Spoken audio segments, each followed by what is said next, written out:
கர்த்தருக்கு ஸ்தோத்திரம். தேவனுக்கு மகிமை. தேவனுடைய வார்த்தை வெளிப்படுகிறது. தேவனுடைய வார்த்தையிலிருந்து நம்ம அநேக காரியங்கள் கற்றுக்கொள்ளணும். தேவனுடைய பிள்ளைகளை நம்ம ஒவ்வொரு நாளும் தேவனுடைய வார்த்தைக்குள்ள கடந்து போகும்போது கர்த்தர் கூட என்ன பேசுறாரு, என்ன காரியங்கள் சொல்லுவாங்க என்பதை நம்ம அறிந்து கொள்ள வேண்டும். இன்றைக்கு நிறைய பேர் நிறைய விதமான காரியங்களை செய்து கொண்டிருக்கிற நாட்களில் நிறைய விஷயங்கள் செய்யும் போது நம்முடைய வாழ்க்கையில மாத்திரம் எங்க அப்படி இருக்கிறேன், நான் மாத்திரம் அப்படி பிரச்சனை சந்திக்க வச்சுட்டு நீங்க புலம்புறீங்க. தேவனுடைய பிள்ளைகளை நிறைய நேரத்துல நம்முடைய தேவன் மாறாதவர், அவர் மாற மாட்டார். அப்படி மாறாத ஒரு தெய்வமா இருக்கிறதுனால நம்ம என்ன பண்றோம், இன்னைக்கு ஒரு நாள் எவ்வளவு ஜெபம் பண்ணோம், எவ்வளவு தேவனை தேடினோம். ஆனா இன்னைக்கு ஜெபம் இல்லை, வேதவாசம், ஆனா நல்லா இருக்கும். எப்படி இது நல்லா இருக்கும்? உனக்கு ஆணையிட்டார் பத்தியா, உனக்கு வாக்கு பண்ணாரு, அவர் மாற மாட்டார். அவர் மாறாதவங்க நீ நல்லா இருக்கிற, அதனால அவரு மாத்திக்க மாட்டாரு. அது கொடுத்ததுன்னு சொல்லிட்டு நீ இஷ்டம் போல அலைஞ்சிட்டுனா அது பின்னாடி ஒரு பிரச்சனை வரும். பிசாசுனை பின்தொடருவான், உன்னை வேதனைப்படுத்துவான், உன்னை நிர்மலமாக்குவான். தேவன் ஒரு நாளும் அப்படி வேதனை கொடுக்கிறவரோ துன்பப்படுத்துறோ இல்லை. இன்னைக்கு நல்லா சுகமா ஆலயத்துக்கு போன ஒரு சிலர்லாம் பாருங்க சுக நோயினால் அவதிப்பட்டு கொண்டிருக்காங்க. ஏன்னா ஆண்டவர் அவங்களை தண்டிக்கவில்லை, அவர்களால் ஒரு சில காரியங்கள ஒரு சில விஷயங்கள் என்ன பண்றாங்க. அதனால தேவன் அதை மாற்றிக் கொள்வதில்லை. தேவன் பாருங்க அப்படிதான் இருக்கு. ஆனா இவங்களுக்கு நல்லா தெரியும் நான் தப்பு செஞ்சாலும் அப்படின்ட்டு இல்ல. நான் சொல்ற பாருங்க வசனம் பாருங்க, மங்கியாவோட பார்க்கிங்கன்னு வச்சுக்கோங்க. அங்க 3ஆம் அதிகாரம் 6ஆம் வசனம் பாருங்க, நான் கர்த்தர் மாறாதவர். அதனாலதான் யாக்கோபின் புத்திரர்கள் நிர்மூலமாகல. அவங்க நிர்மூலமாகாததுக்கு காரணம் அதுதான். நான் கர்த்தர், நான் மாறவே மாட்டேன், நான் மாத்திக்கவே மாட்டேன். ஒரு காரியங்களை சொன்னால் அவர் அப்படியே. இன்னைக்கு உங்க வாழ்க்கையில ஒரு ஆசீர்வாதத்தை கொடுத்து பாருங்க, ஒரு நாள் நீ உண்மையா இருந்த, அதனால நான் கொடுத்தேன், இப்ப உண்மை இல்லாம போயிட்டேன், அதனால நான் எடுக்க மாட்டேன். உங்ககிட்ட இருக்க ஆசீர்வாதத்தை எடுத்துதான் அவர் வைத்துன்னு வாழணும் கிடையாது. அவர் இல்லாதவர்கள் இருக்கிற போல அழைக்கிறது. அவர் இல்லைன்னு சொன்னா ஒன்றை அழைத்து தன்னோட கூட வைத்து அப்படி இருக்கக்கூடிய ஒரு தெய்வத்துக்கிட்ட போயிட்டு உங்ககிட்ட கொடுத்துதான் படுங்க போறாரா. நிறைய நேரத்துல பாருங்க, நாங்க கத்துட்டு வந்தோம், இப்படி ஆயிட்டோம் அப்படி ஆயிட்டோம். இல்லைங்க, நீங்க போற இடம் உங்களுடைய காரியங்கள்ல அங்கே உங்களை வெறுமையாக்கிடுவாங்க, உங்களை ஒண்ணும் இல்லாம ஆக்கிடுவாங்க. தேவனோடு கூட உறவு வைத்த ஒரு கூட்டம், தேவனோடு கூட பழகிறவங்க, இன்னைக்கு நீ திரும்பி வந்தீங்கன்னா கூட இன்றைக்கு உனக்கு ஆசுவாதம். இன்றைக்கு ஆண்டவர்கிட்ட தூரம் போய் பாவ செயல்களை செய்து பாவத்துக்குள்ள வாழ்ந்து விட்டு அன்றே அப்படி வாழ்ந்துட்டம்பா அப்படின்னு சொல்லிட்டு மனம் திரும்பி வருவியாள்னா இன்னைக்கும் அதே ஆசையும் அதே நன்மையில கற்றுக் கொடுப்பான். இளையகுமார் நீங்க பாருங்க, எல்லாத்தையும் அழிச்சுட்டான். அது உங்களுக்கு தெரிந்த சம்பந்தம்னா ரொம்ப பிரச்சனை. அவைகள் அழிச்சுட்டான். அந்த அழித்தவன் பாருங்க திரும்ப வரும்போது அதே கனத்தை கொடுக்கிறான். நான் கர்த்தர், நான் மாறாதவர். மாற மாட்டாரு. ஐயோ அப்பா நம்ம அழிச்சுவாரு, நம்மள எது வேதனைப்படுத்துறோம் நீ நினைக்காத. இன்னைக்கு பாருங்க, நீ எந்த இடத்துல பாவ செயல்ல நீ சிக்கி கொண்டான், இன்னைக்கு மேல வா, அப்பா கிட்ட போறேன், அப்பா கிட்ட நான் திரும்ப போறேன், இன்னைக்கு நல்லவனா வாழ போறேன், வா வந்து பாரு. இன்னைக்கு கர்த்தர் மாறாதவரா இருக்காரு. அன்னைக்கு காட்ட அன்பை இன்னும் காட்டுவார். அன்னைக்கு காட்டின உன் மேல இருந்த அன்போ கிருபையோ அது மாறவே மாறாது. ஆனா ஒரு வேதஸ்தலத்துல ஒரு காரியங்களை செய்து திருமணி போய் பாருங்களேன், அதே விதமான பார்ப்பாங்க. இவன் கிட்ட கொஞ்சம் உஷாராங்க, இவன் திருடங்க. ஒரு தப்பு பண்ணிட்டு நீ தப்ப உணர்ந்து நீ திரும்ப செய்ய மாட்டேன்னு வந்தா கூட உன்னை அதே விதமாய் பார்ப்பாங்க. ஆனா தேவன் அப்படியாப்பட்டவர்ல. நீ ஏதோ ஒரு காரியங்களை செய்துட்டு வந்தீங்கன்னா கூட அந்த காரியங்கள் நிமித்தமாக மன்னிப்பு கேட்டினா கர்த்தர் உன்னை எப்படி பார்ப்பாருன்னா முன்ன இருந்தது மாதிரியே பார்ப்பார். முன்ன நீ அவரை தேடுறது போல பார்ப்பார். முன்ன நீ ஆசமா இருந்தது போல வைப்பார். அப்படி வைக்கிற தெய்வம் தான் இந்த தேவன். அதுதான் இளையகுமாரனுடைய சம்பவம். இளையகுமாரன் அவன் பாருங்க எல்லாவற்றையும் இருந்து அப்பா கிட்ட இருந்து எல்லாத்தையும் அழிச்சுட்டு போயிட்டான். எல்லாத்தையும் இழந்துட்டு போயிட்டு இப்ப வந்து என்னத்துல வந்த, நீ என்கிட்ட எதுதான் வந்த அப்படின்னு கேட்காம அதே விதமாய் பார்க்கிறார், அதே விதமாய் பேசுறார், அதே விதமா எழுதுறார். இன்னைக்கு ஆண்டோட பிள்ளைகளா இருக்கிறீங்க, இந்த நிமிஷம் இந்த நாள்ல தேவனுடைய பிள்ளைகளை நீங்க எங்க இருந்தாலும் திரும்ப வாங்க ஆண்டு விட்டாங்க. அவர் மாறாதவர். ஏன் என்று சொன்னா அவர் ஆணையிட்டார். அவர் ஆணையிட்டது ஒரு நாளும் மாத்திக்க மாட்டார். எங்க மாத்திக்குவார், எதுல மாத்திக்குவார்னு சொன்னா ஒரு சில தவறுகள் வருமா, வாழ்க்கையில் இடம் வருமா, அந்த ஒரு விஷயம் மாத்திரம் மாத்திக்கொடு, மற்ற காரியங்களை மாத்திக்க மாட்டார். யோனா பட்டணத்துல பட்டணம், யோனா அங்க போகிற ஒரு பட்டணத்தை நினைவுபட்டோம். அது பாருங்க அழிப்பே என்று சொன்னா ஆனா அழிக்கல, அங்க மாறுறாரு பாருங்க. ஏன் மாறுறாருன்னு சொன்னா அந்த ஜனங்கள் அழிந்து போகக்கூடாது. இன்னைக்கு நீ கூட இன்னைக்கு திரும்பி வருன்னா நீ அழியக்கூடாது என்பதற்காக தன்னை அவர் மாற்றிக்கொள்வார்.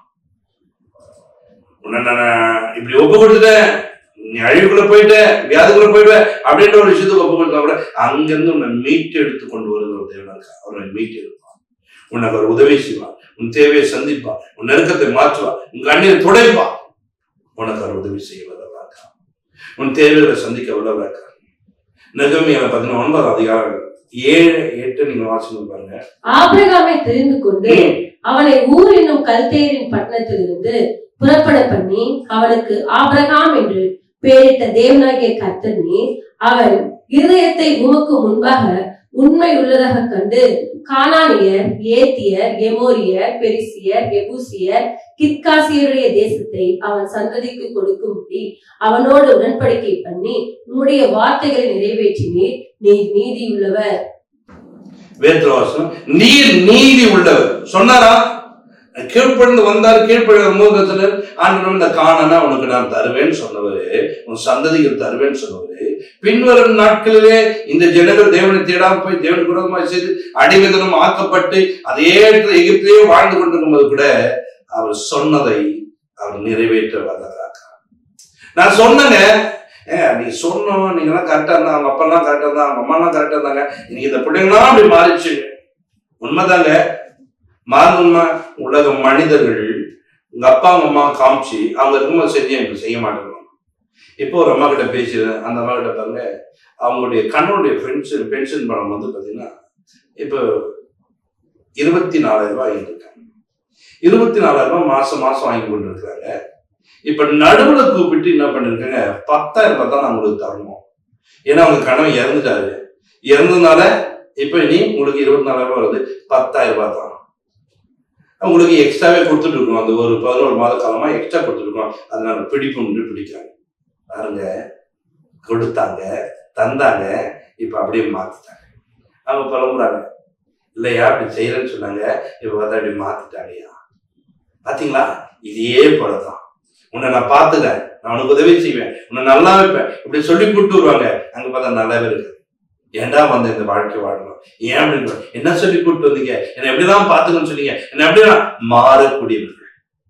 ஆனால் ஆபிரகாம் தேவனுடைய சொல்லுக்கு கீழ்ப்படிந்து வந்ததுனால சொன்னாரு, உன் சந்ததியை நான் அப்படி வைப்பேன்னு சொன்னார். ஆனா அந்த சந்ததி தேவனை தேடாமல் தேவனுக்கு ஒரு விதமான காரியங்கள் செய்து கொண்டு அடிமைத்தனத்தில் வாழ்ந்து கொண்டிருக்கிற இந்த ஜனங்கள் தேடாமல் தேவனை பற்றிக்கொள்ள இருந்தா கூட இவர் சொன்னார் பாத்தீங்களா, அதை மாத்திக்கல அவர்களை அந்த இடத்துக்கு கொண்டு போக வேண்டவராக. அல்லேலூயா. நம்முடைய தேவன் மாறாதவர், நம்முடைய தேவன் மாற்றிக்கொள்ளாதவர். இந்த மாறாத தேவனை நீங்கள் பின்பற்ற கற்றுக்கொள்ள வேண்டும். இன்னைக்கு எதிரெல்லாம் நீ மாறிக்கணும் பாரு, அவர் மாத்தல, நான் இதுல மாறிக்கணும். நல்லா ஜெபிப்பேன்னு சொன்ன, ஜெபிக்க முடியுதா? இன்னைக்கு நிறைய பேருடைய வாழ்க்கை ஜெபம் இல்லை. நல்லா வேத வாசிப்போம் சொன்னார், வேத வாசிப்பு இல்ல. இந்த ஜெபமும் வேத வாசிப்பும் இல்லாதவன் தான் நீ குறைப்பட்டு காணப்படுறான். இந்த ஜெபமும் வேத வாசிப்பும் இல்லாதவன் தான் உன் வீட்டுக்குள்ள பிசாசுடைய ஆளுகை உண்டாகுது. இந்த ஜெபம் இல்லாததுனால தான் உன் பிரச்சனையை தேவனுக்கு தெரியப்பட்ட முடியல. நீ வந்து சொல்லணும், நீ சொன்னதான் பாருங்க. ஊருக்குள்ள ஒரு பிரச்சனை நடக்கல, இருட்டங்க போலீஸ்கார் சொல்றாரு, இருட்டங்க யாருன்னா வந்து சொன்னாதாங்க நாங்க செப்பட முடியும் படிச்சுங்களா. அப்ப என்னன்னா ஒரு எதிர்பார்ப்பு, அவங்க யாரும் வரட்டும், ஒரு கம்ப்ளைண்ட் கொடுக்கட்டும், நான் வரணும் இல்லையே கேளு. இதே போலதான் நம்ம தேவன். நம்ம குடும்பத்துல பல விதமான பிரச்சனை இருக்கும். ஒருவன் ஆச்சு ஜபத்துல வந்து, அப்பா நாங்களோட கஷ்டப்படுற எங்க குடும்பத்தை கூட நீங்க வாங்க ஆண்டவர், எங்க ரெண்டு பேரும் நீ வாசம் பண்ணுங்க ஆண்டவர்னு சொல்லிட்டு ஆண்டவர் அழைக்கிறாங்கன்னா அழைக்க மாட்டாங்க. வசத்துல என் நாமத்துல 2 பேர் 3 பேர் கொண்டா அங்கே அவர் நடுவிலே நான் வருவேன் சொன்னாங்க. 2 பேரா இல்ல 3 பேரா கூடனா நான் நடுவுல வந்து நிற்பேன். அப்ப நடுவுல ஒரு தெய்வம் வருவதற்கு நீங்க இடம் கொடுங்க. அவர் வந்தா மாறாததை மாற்றக்கூடியவர். உன் வாழ்க்கை இன்னைக்கு என் சரீரம் நல்லா இருந்துங்க, இப்ப ஒடுக்கப்பட்டிருங்க, நான் வந்தனா மாத்திடுவேன், நான் வந்தனா மாத்திடுவேன், நான் மாறாதவர் மாத்திடுவேன். இப்ப பாருங்க, யோபின் வாழ்க்கையில எல்லாமே சேதமாய் கிடந்துச்சு. தேவன் உள்ளவர் என்ன நடக்குதுன்னா அந்த சரீரம் முழுக்க மாற்றப்பட்டது. இழந்து போனதெல்லாம் திரும்ப வந்துச்சு. இன்னைக்கு அதே போல பாருங்க, நிறைய இடத்துல பாருங்க, இவர்கள் எல்லாரும் நம்ம அவர் தேடி போயிட்டு அவர் நடுவில் வரும்போதெல்லாம் மாற்றங்களை பார்த்தார்கள், சுகம் பெற்றார்கள். கண்ணு தெரியாத குஷ்டரோகிகள், முடவன எல்லாமே சுகமா இருக்கு. காரணம் தெரியுமா? அவர்கிட்ட. இன்னைக்கு நம்ம வீட்டுக்குள்ள ஏன் இந்த ஜபம் இல்லை, ஏன் வேத வாசிப்பு இல்லை, நீங்க எதுக்கும் முக்கியத்துவம் கொடுக்குறீங்க? ஒரு கொஞ்சம் சம்பாதிச்சா போதும். உங்க வீட்டுக்குள்ள நடுவுல இருந்து டிவி வைக்கிறது கொஞ்சம் சம்பாதிச்சா போதும். பாத்தீங்களா? அதெல்லாம் கொண்டு வந்து பிரிச்சு இதெல்லாம் முக்கியத்துவம். உங்க வீட்டுக்குள்ள நடுவுல ஜபத்தை கொண்டு வந்து என் பிள்ளைகளுக்கு நடுவுல, எனக்கும் என் பிள்ளைகளுக்கு நடுவுல, எனக்கும் என் கணவனுக்கு நடுவுல ஜபம் இருக்கட்டும். நாமத்துல 2 பேர் 3 பேர் கூடிச்சு அங்க வாங்க நடுவுல வந்து நிப்பாருங்க. மாறாத காலத்தை மாற்றக்கூடியவராக இருக்காங்க. உன் வாழ்க்கையில அவர் என்ன சொன்னாலும் அதை மாற்றவே மாட்டாரு. அதை மாற்ற இன்னைக்கு என்ன பண்றோம்னா, சொன்னாரு ஆனா நடக்கலையே. அவர் மாறாதவங்க இன்னைக்கு அற்புதம் செய்வார். அவர் மாறாதவங்க இன்னைக்கும் தேவை சந்திப்பார். அவர் மாறாதவர் உன் நடுவிலே உனக்கு உதவி செய்ய வல்லவராக. அதனால தேவப்படி ஒன்னும் கலங்காது, திகையாது. நம்முடைய தேவன் இருக்கிறார்.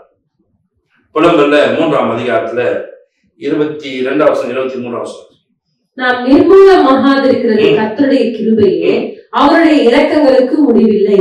அவைகள் காலைதோறும் புதியவைகள், உமது உண்மை பெரிதாய் இருக்கிறது. நாம் நிர்மூலமாகாதது கர்த்தருடைய கிருபை. இந்த கிருபை தான். இந்த கிருபை காலைதோறும் புதிதாய் இருக்கிறதா. உன் வீட்டுக்குள்ள தேவன் சொன்ன வார்த்தைகள் ஒன்னும் மாறாமல் நடக்கணும்னு சொன்னா என்ன பண்ணணும்? இந்த மாறாத இயேசு வாழ்க்கை மாறாதவர். இயேசு கிறிஸ்து நேற்று மீண்டும் என்றும் மாறாதவர். இந்த மாறாதவர் நீ பிடிச்சுக்கோ. குடும்பமா உட்கார், ஜெபம் பண்ணு. கர்த்தர் ஒரு பெரிய காரியம் செய்வார். கர்த்தர் தேவையை சந்திப்பார். நீயும் பிள்ளை உள்ள போய் கதவை சாத்திக்கும். அந்த கொஞ்சம் என்ன பண்ணு, எடுத்துட்டு எல்லாம் பார்த்துதான். நீயும் குடும்பத்துல உள்ளவங்க மாத்திரம் உள்ள போய் கதவு சாத்து. அப்ப நீங்க உள்ள உட்கார்தான் உன் பிரச்சனைக்குள்ள என்ன இருக்குதோ அதை மாற்றக்கூடிய விடாது. இப்ப குடும்பம் உட்காரு, அங்க என்ன இருந்துச்சு, என்ன பண்ணுங்க, பிறகு செய்தாரு. இன்னைக்கு உங்ககிட்ட என்ன இருக்குது? அப்பா என்கிட்ட கொஞ்சம் பணம் இருக்குதுப்பா, நீ உன் பிள்ளையம்பா என்னென்ன தேவைக்குதெல்லாம் தேவை, அதெல்லாம் சந்திக்க இந்த பணத்தை வச்சு இது பண்ணுவா. நிறைவாதலையாம் பாரு, கடன் வாங்காதபடி கத்த நடத்துறாரு. அவர் மாறாதவர். அவர் உன்னை ஆஸ்வதிக்க வல்லவராக்கா, உன் தேவையை சந்திக்க வல்லவராக்கா, உன் குறைவுகளை போக அவர் வல்லவர். அந்த வல்லவரை நாட வேண்டும். நீங்க நிறைய நேரத்துல நம்முடைய வாழ்க்கையில இப்படி ஆண்டவர் நாம் நிர்மூலமாகாது இருப்பது அவருடைய கிருபை. அந்த கிருபை காலைதோறும் புதிதாக இருக்கிறதா. இந்த காலையில நீ போய் ஜெபிக்கிறியா, தேவனை தேடுறியா, கர்த்தருடைய சமூகத்தை நாடுறியா? இந்த காலையில அப்பாவை நம்பி அப்பா கிட்ட போனாதான் பாருங்க. காலைல ஒரு டீ போடணும்னா பால் வாங்க, பால் வாங்க இங்க இருந்து நடந்து போயிட்டு அவ்வளவு தூரம் போயிட்டு வாங்கிட்டு.